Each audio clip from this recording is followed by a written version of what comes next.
Hey y'all, welcome to another episode of There's a Lesson Here Somewhere, where we dive into films and TV shows that are published on Tubi. We'll explore the good, the bad, and find all the lessons in between. I'm your host, Manji, and for today's episode, we're going to be diving into the cult classic B.A.P.S. If you missed the previous episode, be sure to go ahead and check it out. We dived into the thriller film Invasive, which of course is on Tubi for free. And in that episode, I did say that our next review was going to be Pulp Fiction, but unfortunately, Pulp Fiction is no longer available on Tubi. And considering it's Black History Month, I thought it was only right to dive into a classic, and that is B.A.P.S. Like, I love this film, seen it a million times. I know most of the dialogue. Like, I love it. So let's go ahead and just get right to it. So B.A.P.S is only an hour and a half, and it stars Halle Berry as Niecy and Natalie Desselle as Mickey, and it's directed by the great Robert Townsend. So as the movie starts, we are in a restaurant, and we are quickly introduced to Niecy, who is a waiter in said restaurant, dealing with rude customers and a rude boss, quite frankly. Rest in peace, Bernie Mac. We see that Nikki is the cook in this restaurant as well, and it's just a toxic work environment. But while Nisi is working, she overhears on the radio that they are holding auditions for dancers for the next Heavy D music video.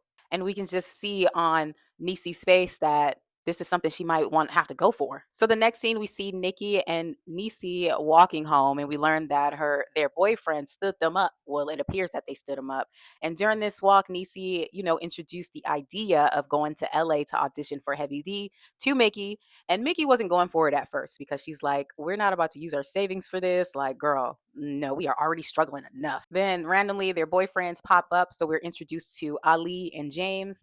And we learn that, well, they were late. They didn't stand them up. But also we learned about their dreams, which is to start a pay to cab luxury cab service. And the next scene we are in the girl's home. So we learn that Niecy actually does hair, and she does it very well. So in the scene, she's doing Mickey's hair, doing a very fabulous hairstyle. And while she's doing her hair, she sees a commercial for the same audition to be a dancer in Heavy D's new music video. So she's like, this is a sign. Then she looks down and see another ad to be a dancer in that same music video in the magazine that Mickey's reading. And she's like, look, I was told that good things come in threes. This is a sign from God. We got to do it. I think it's a sign from God. My mama always told me good things come in three. I heard it on the radio.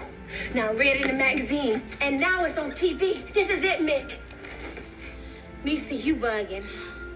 But what if I ain't? So I guess Mickey didn't need a lot of convincing after that because she was on board, and now they're just getting hyped up to go to LA to audition. So they thought to go celebrate. So they go out to the club because around this time, the club ladies get in free before a certain time. So they made sure they got there, before, and they got in free. So the whole movie is hilarious. But while they were in the club, some guys were trying to mac on them. So they was like, buy us a drink.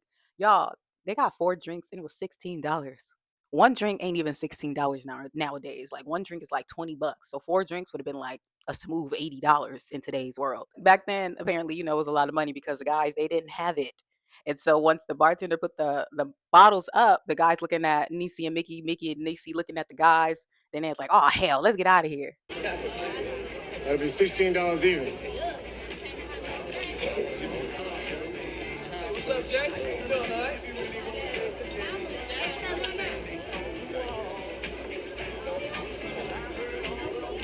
Hell no. Let's go. I ain't thirsty. Come on, let's go to the bathroom. But then the guys get a little spicy and they like, come on, y'all got in for free. So he got a little too handsy with Niecy. But then thankfully Ali popped up, who is Niecy's high school crush, high school boo. And he gave him a little two-piece. And then like the whole thing repeats itself. So now it's Ali and James, they take Niecy and Mickey to the bar to get the drinks. Again, $16. And so once the bartender says it, which is funny because Mickey was like, oh no, they good for it. They good for it. Because he was like, you sure you want me? You sure y'all gonna buy these this time? But the same thing happened. The guys look at the girls and the girls look at the guys, and then they just frustrated. Ali is just trying to, get Niecy to calm down because she's frustrated because she's like, I deserve so much better. Like, I don't deserve to live like this. Message. Lesson. Know your worth and act accordingly. She was like, yeah. Because I deserve better than this, Ali. Don't you think I know that, baby? I'm finished, man. I'm trying to make things happen. You've been trying to make things happen forever now. You can't even keep a job. I want a real man. A man with ambition, goals, real dreams. Well, I got dreams. What you think my page a cab luxury cab service is? And during this time, though, Niecy kind of low key dissed Ali's dreams, which I thought was kind of jacked up because him and James had the dream to do the whole page a cab, luxury cab service. So Niecy was like, man, you ain't even got a license, which is like, yeah, he needed to hear that because he needs to make steps towards, his dream. However, Niecy and Mickey's dream was a little out of the ordinary as well. And Ali kind of reminded her of that.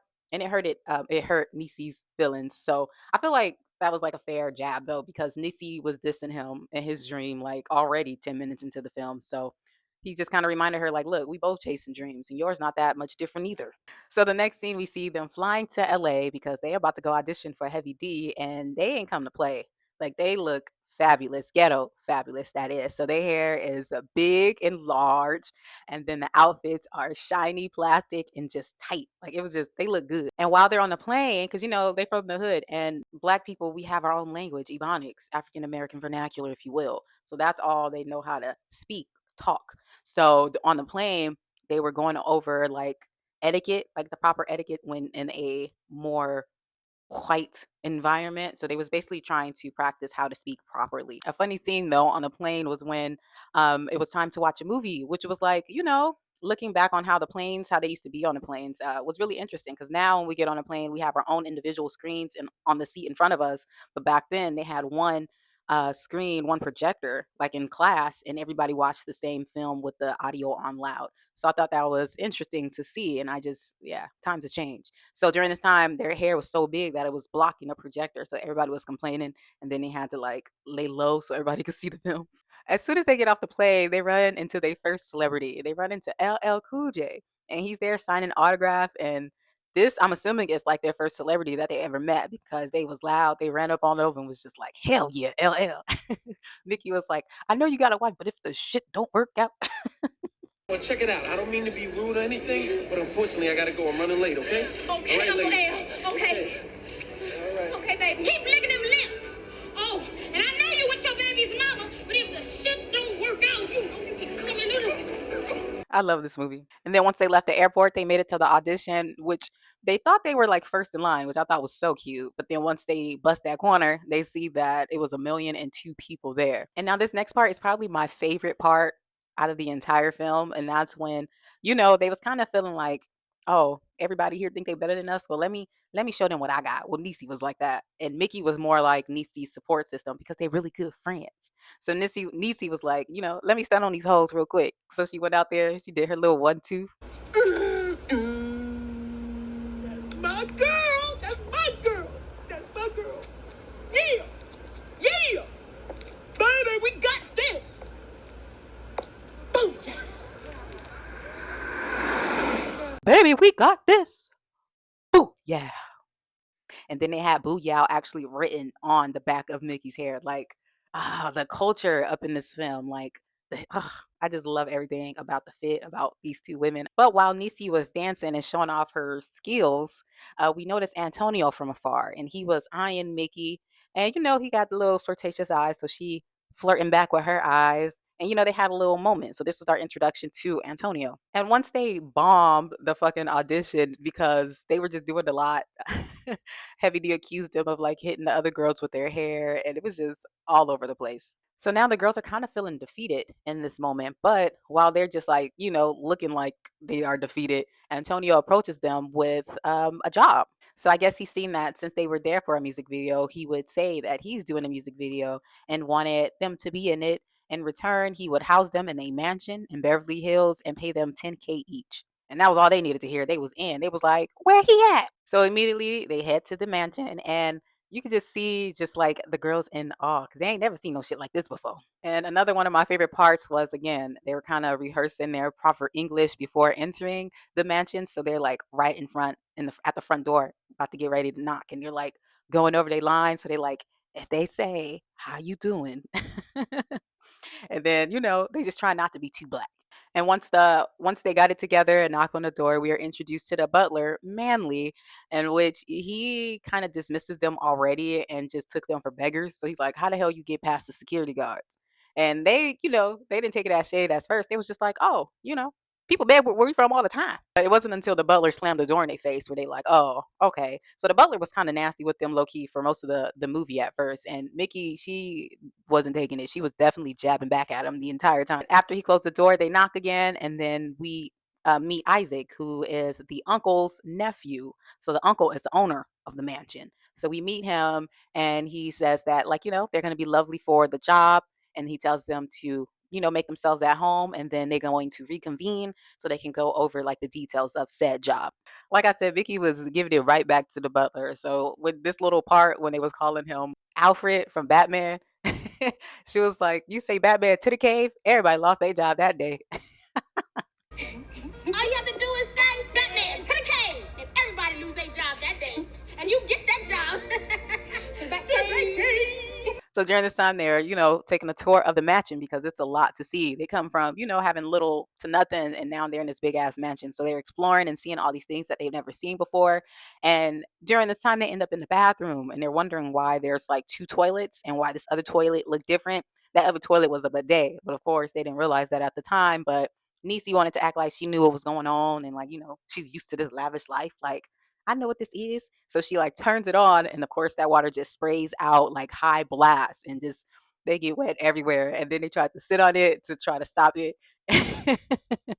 So once they got that together, of course they had to change into a fit because now they all just soaking wet from the bidet water. And so they change, they freshen up, and they go meet Isaac, so they can go over the details of their job.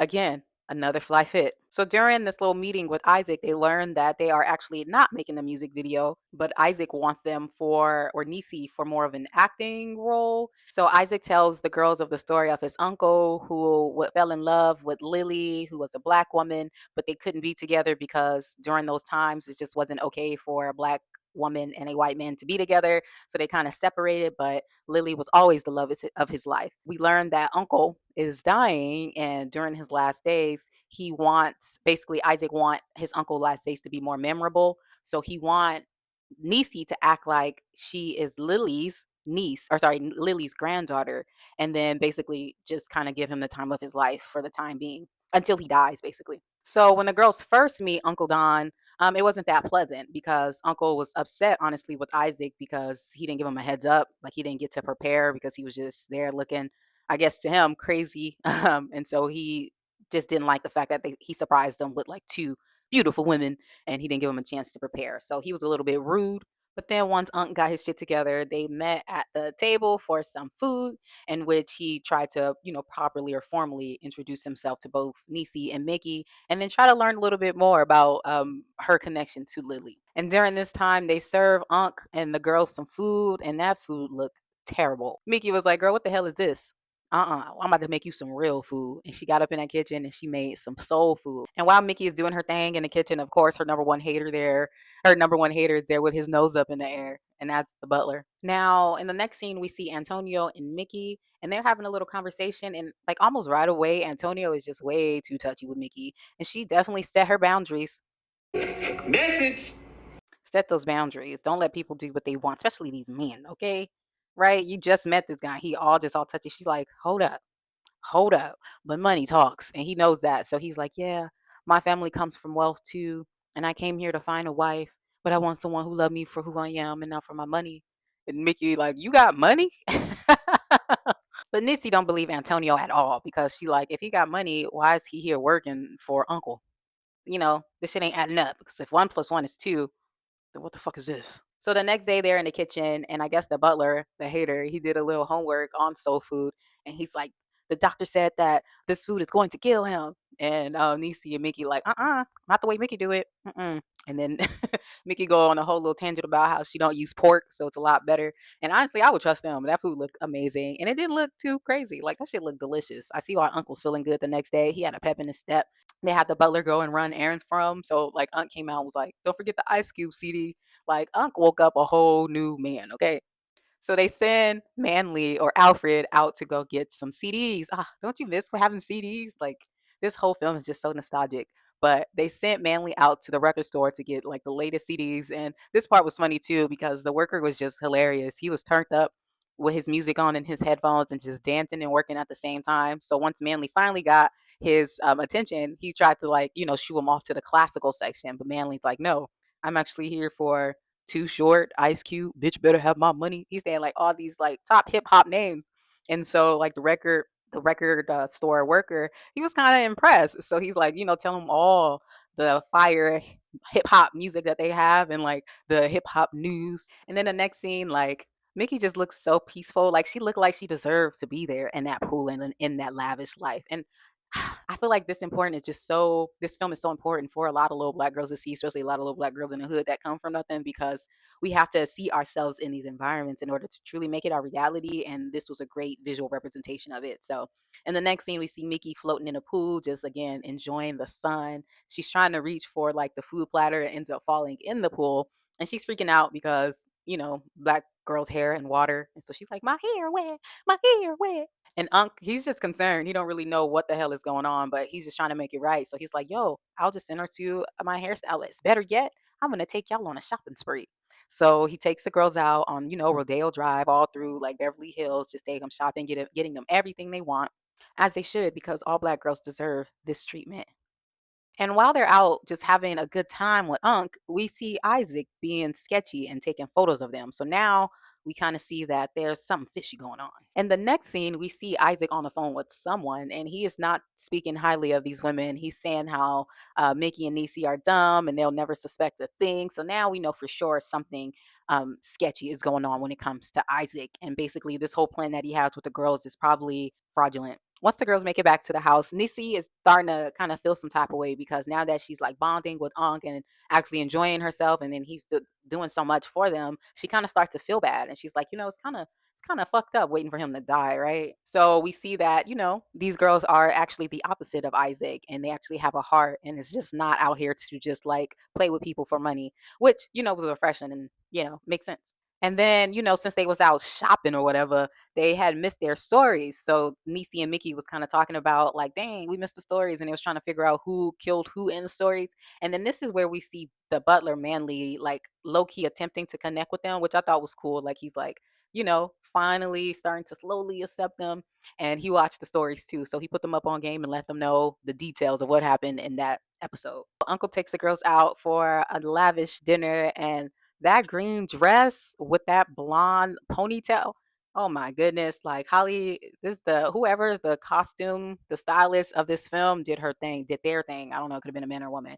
But that green dress with that whole combo. But yeah, so they are at a high end lavish luxury dinner spot, and of course all the celebs are there. They're in LA.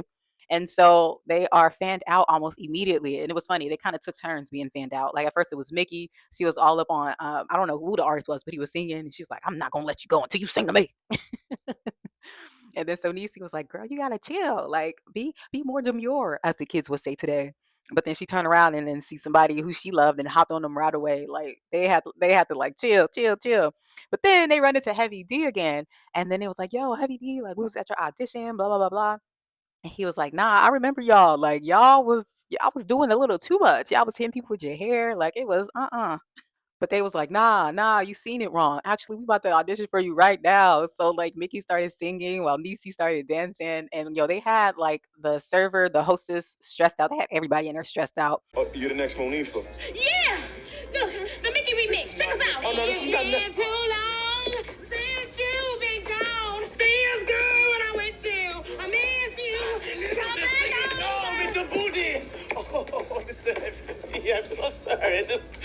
Do not mean for this. And except for Unc. Unc come out just smiling, like he just love them for them. And I thought that was just refreshing to have at least one person there just enjoying them being them. Like he didn't judge them at all. He loved it. So he just coming out smiling while everybody's just stressed. After the dinner and this Niecy avoiding questions about Lily again by stuffing her mouth, we head back home, in which we see Niecy on the phone with Ali, and the butler overhears it. And during the phone conversation, Niecy and Ali, they're fighting. So she hangs up on him, and then the butler Manly ends up answering the phone, and it's kind of like being the middleman for both Ali and Nisi. And we learn during this little moment just how much Ali knows Nisi and loves her, apparently. Asked if you were biting your lip. Yes, yes. But that's truly extraordinary, isn't it? All right, sir, I will. Good night now. What did he say? Well, he said he's sorry, maybe he's tripping, but he misses you very much on the real. Good night, miss. And I thought it was just like hearing Manly like trying to translate or trying to say what like Ali are saying or even Nisi is saying. It was just funny because obviously it was, low key a different language for him. And it was just like, Ebonics is just so cool. Like, we literally speak in poetry. Like, I love it. In the next scene, we see Mickey getting hella cozy with Antonio again, in which, she's noticing some things because, my good sisters, they're not dumb like Isaac think they are. And she's like, why you got them gloves on? Like, what? And he's just like made up something like, oh, your skin is so delicate. I can't do it. And again, Antonio was just way too touchy, and he started to try to do stuff with Mickey, and she's like, I'm waiting. I'm waiting until marriage. You gonna put a ring on my finger?" And he's like, "You know what? I do have a ring." So he takes her to the safe behind like a portrait. So he has to remove the frame, and then he tries to open it, and then of course he don't have the code because it's not his uncle shit. And so he tried to make it seem like, oh, maybe he's doing it wrong. So he gets Mickey to put in the code. And now, watching this now as an adult, I'm like, oh my goodness, he's getting her fingerprints on there because he got these gloves on. I know some sketchy shit going on. This is me watching it as an adult. As a child, I don't think I peeped any of this, but the whole goal was to get her fingerprints on the safe. So then after that, everyone went to sleep, but then Manly, the butler, he hears a noise. So he goes down to see what the hell is going on, and he see like money and valuables and things just spread out on the floor. So it looks like, someone's trying to rob them. In which, while he's observing everything, we see a masked man behind him, and he hits him and knocks him out. But when he falls, he makes like a loud noise, and this wakes up the girls. So the girls, they hear a noise as well. And, they come from the hood, so they definitely know how to fend for themselves. So they, preparing for the worst, which is a robbery. And once they make it downstairs, they see that a robbery is in fact taking place. So they corner the robber, and they just take turns punching his ass to the point where he was kind of out of it, or I guess, and then Mickey pulls off his mask. So Nisi sees who it is first, and of course it's Antonio. And then once he turns around, Mickey sees it's Antonio, and immediately on her face you can tell that she is just heartbroken. Nisi, she kind of already knew, but all of the commotion woke up Isaac as well. So when he came in, of course he tried to blame the girls and say that they were trying to rob them rather than Antonio. But during this time, the butler wakes up as well, and he was like, no, this was Antonio's doing on his own. So now Isaac is like, holy shit, because Antonio is keep saying all these things like, we got him, like no one's gonna believe them. It's gonna be our word versus theirs. So now we see that we can put two and two together and see that Isaac was actually talking to Antonio on that phone, and this was a scheme set up by Isaac. And the butler isn't dumb, and he's noticing too. He's listening to what Antonio says, so he's probably gonna, look into Isaac later. But as for right now, Antonio's gonna go to jail. The butler seen how hurt Mickey was, so he kind of took her away, probably to get some rest. And then during this time, Antonio was so upset that he started calling Nisi them names, and then You little skeezers! Skeezers. Now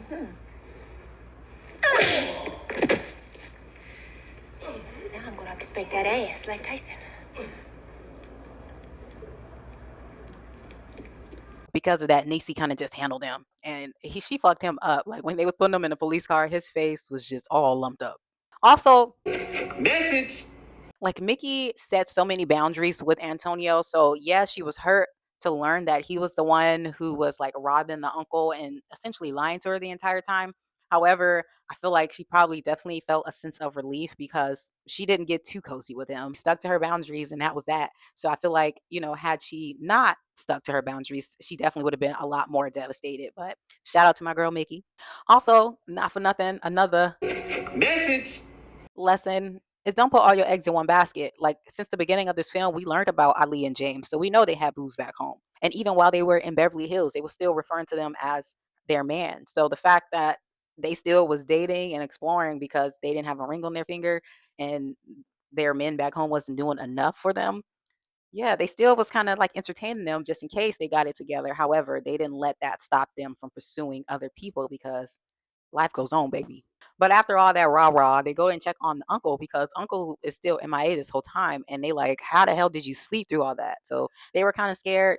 So they went to see if he was dead, and then he made a move and ended up accidentally putting Mickey in a little headlock. So they're like, okay, he's alive. And so the next day, the attorney visits the mansion, and I thought this was like a little cute scene because we see the girls getting a lot more comfortable there. They definitely have a more established relationship with the uncle and just the people of that house. So like once the attorney came to knock on the door, like she told like the help like I got the door. Like they went out to the door and we meet the attorney. So the attorney is there to speak with the girls and Unc as well to kind of inform them of the new information that she discovered, which was Isaac's entire scheme. Like he planned to like come up with this. Well, he had this grand lie, basically saying that the uncle was so incompetent that he befriended and splurged on the same very people who set up to rob them. So that's why they needed the fingerprints and all that. And Isaac was essentially trying to set the uncle up to be in one of those like conservatorship thing, those like censorship. I can't think of the right term, but that thing that Britney Spears was in, basically saying he's too incompetent to control his money. So Isaac wanted to be the one in charge of his entire estate. Also, Mickey and Niecy, they actually care for Uncle now, and they want to make sure that he's okay, and they know he's stressed out because of this newfound information that he learned about his nephew. So Mickey was like, "Yo, my granny used to always like, make my granddad drink these egg yolks to make him big and strong." And so they like mix egg yolks with orange juice to give to Uncle, in attempt to help him. And so after all this information, Uncle is like, obviously Isaac's a liar, and he brought you ladies here. So did he promise you any money? Because I'm assuming if he did, then the uncle will pay him out. But during this time, the girls low key just fell in love with the uncle and everything that he's done because they are like genuine human fucking beings. And so they were just like, no, we doing it for the love. We doing it for the love, even though they so desperately need that fucking money. So the uncle was just like, that's what I thought. So then he hands them both a check for 50K. Isaac promised them 10K. Now the unc is trying to give them both a check for 50K. 50K. As bad as they need that money, they have to stick to their morals and just the type of women that they are, and they declined it. They ripped that check up, which I know it was so painful. We see it was painful for them to do, but that just instilled so much trust for the uncle. Like now the uncle is going to trust them with his life essentially. He's like, the last person I trusted like this was Lily. So he's saying he can only trust black people. Message. So now everybody's feeling good. And when you're feeling good, you go out to party. So they hit the club and like everybody's turned up, even Manly. Like Manly's out there showing out, just living life, being himself, not worried about being judged. Everyone's doing that. Everyone's getting down. Everyone fit is eating. But Uncle, he getting a little old, so he had to take a little seat. And then during this time, it was like, maybe it's time for us to head back because Manly out here embarrassing everybody because Manly was turned up. West side.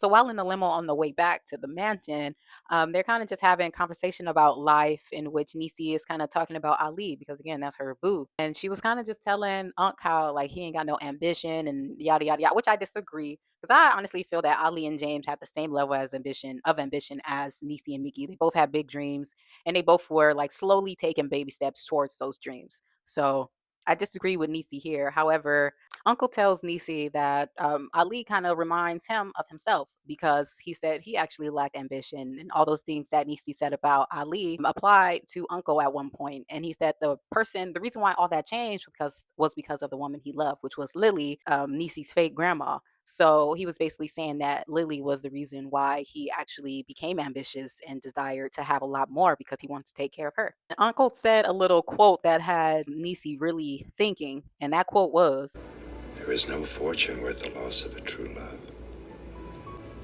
Some things are priceless.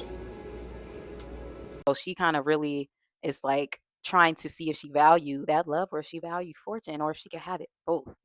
And because of all these things that are just happening now, she feels a lot closer to Uncle. Once they make it back to the mansion, she's talking with Mickey, in which she's kind of telling her like she actually feels very terrible about what they're doing, and she don't want to face the truth or the reality of that truth just yet. So instead of just going to tell Uncle the truth about Lily, her not being Lily granddaughter, she wants her and Mickey to just leave and just leave without telling anyone so she don't have to face them and then just write a letter and tell Uncle everything in the letter. Mickey is always the one that's trying to remind her of the struggles like, yo, we turned down all that money. When we go back home, we don't even have anywhere to live, girl, let alone some fucking money. Like, what are we going to do? But Nisi is optimistic and she's like, we going to find a way because if there's a will, there's a way, baby. Message. This is how like dope their relationship is because with her just saying that alone, like Mickey was reassured. Like she had faith in them and she had faith in her sister and believed that her sister will make a way if she say she gonna make a way. And that means she gonna make a way too. I just love their relationship. See, Niecy is kind of feeling a little sad because, they just made plans to kind of up and leave.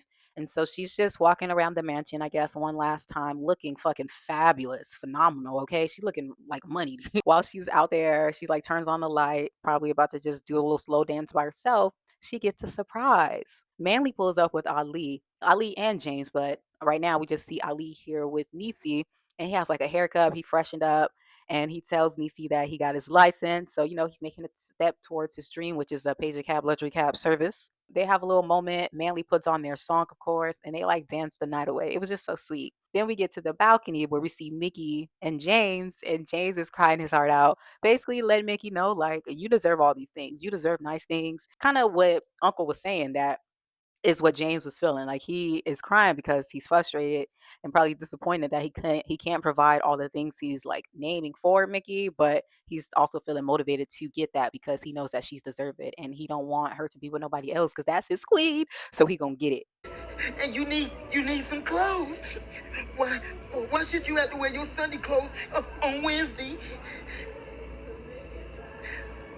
Now look, girl, don't think a brother a punk because he crying like a little girl, but you're my queen. And I love you.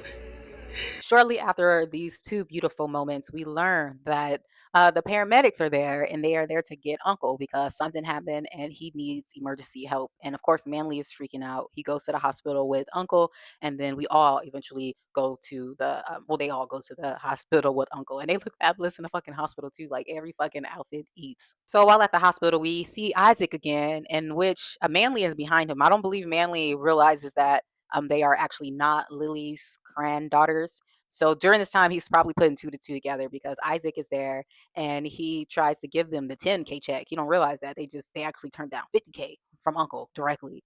So of course they don't take Isaac's little 10K because they look at him like scum now, because why the fuck would you do that to your own family?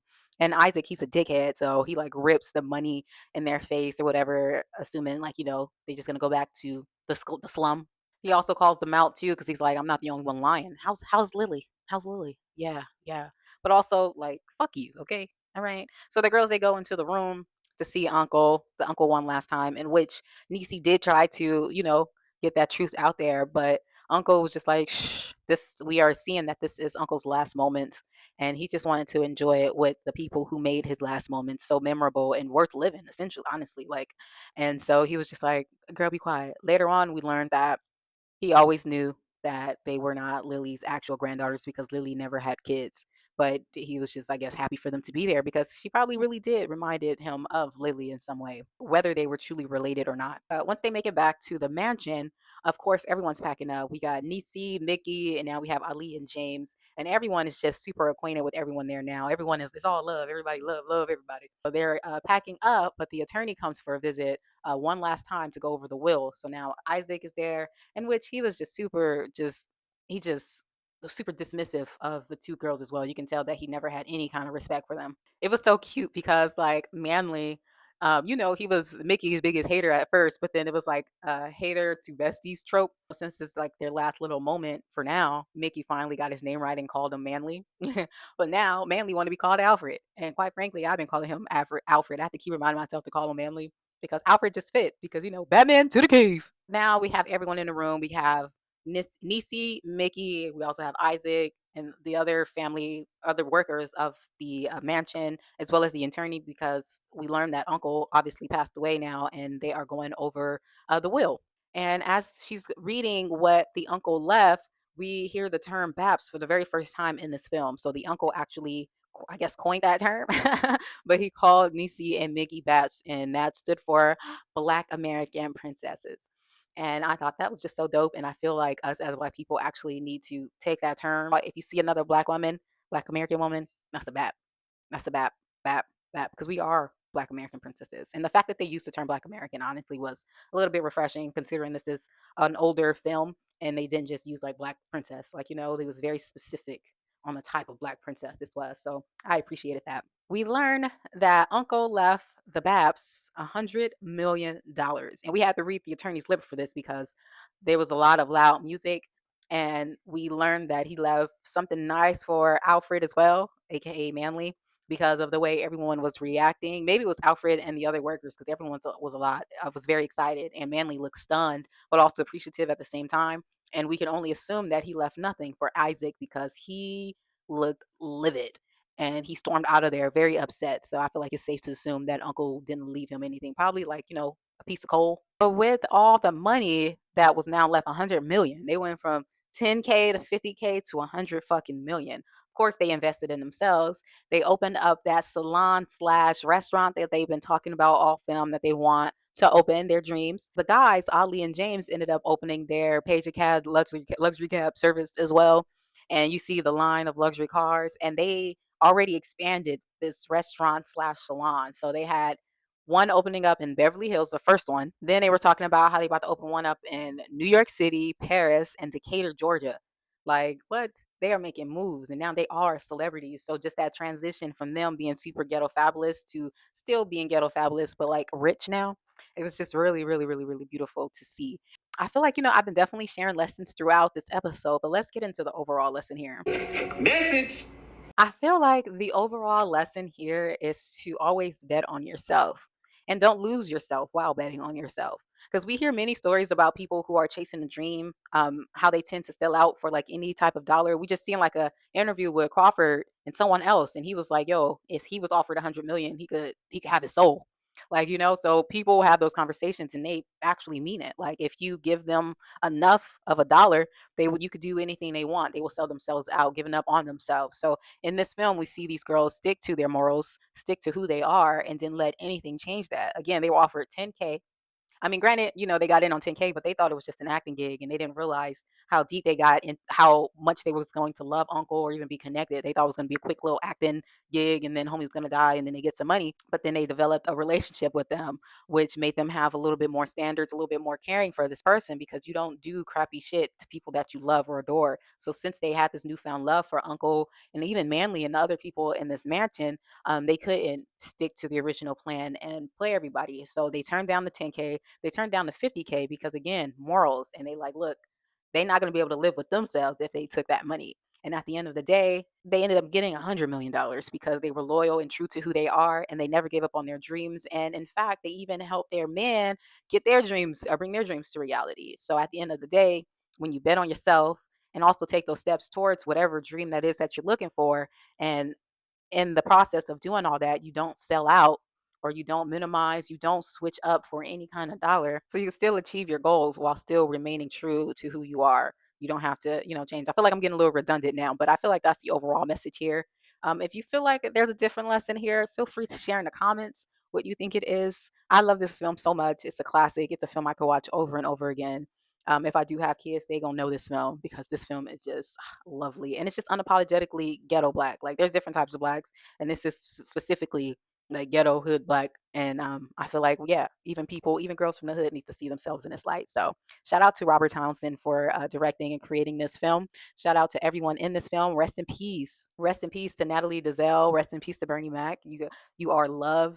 Natalie was definitely my favorite person in this film. She low key to me made this movie. So yeah, you are always appreciated and you're definitely Black history. So thank you. Rest in peace. For the next film that we're going to review in the next episode, I'm going to give you time to review.